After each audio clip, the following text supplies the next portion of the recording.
নমস্কাৰ প্ৰিয় দৰ্শক, আজি মই আলোচনা কৰিম আপোনালোকৰ লগত এটা ইলাচিৰে কি উপায়েৰে ভাগ্যৰ দুৱাৰ মুকলি কৰিব পাৰি। দৰ্শকসকল, আমি জানো যে আমাৰ যিমানেই ধন টকা পইচা নাথাকক, আমাক আৰু লাগে।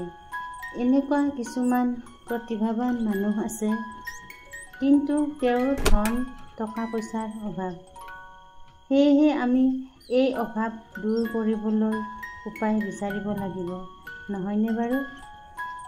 কিছুমানৰ আকৌ বহুত টকা পইচা হাতলৈ আহে, কিন্তু ধৰি ৰাখিব নোৱাৰে, কাৰণ তেওঁৰ ওপৰত মা লক্ষ্মীৰ দৃষ্টি পৰাত বাধা হৈ আছে। আমাৰ দৈনন্দিন জীৱনৰ সকলো দিন সমানে নাযায়। মা লক্ষ্মী হওক বা আন দেৱতাই হওক, সকলো দেৱ দেৱীয়ে দৃষ্টি ঘূৰি থাকে। সেয়েহে দৰ্শকসকল, আমি এতিয়া এই উপায়টোৰ বিষয়ে জানো আহক।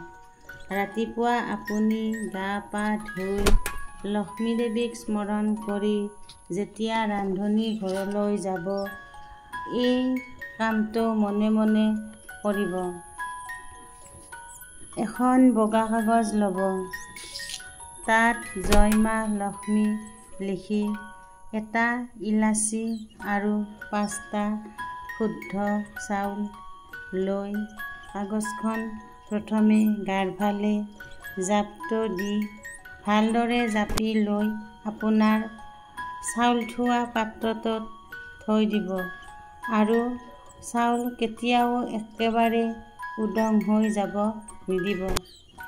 প্ৰিয় দৰ্শক, ঠিক এনেদৰে এটা ইলাচি নিমখৰ পাত্ৰত থৈ দিব।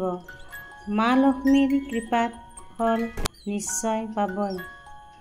আপোনাৰ ওপৰত লক্ষ্মী মাৰ সুদৃষ্টি পৰি ধন টকা পইচাৰ জয় জয় ময় হ'ব।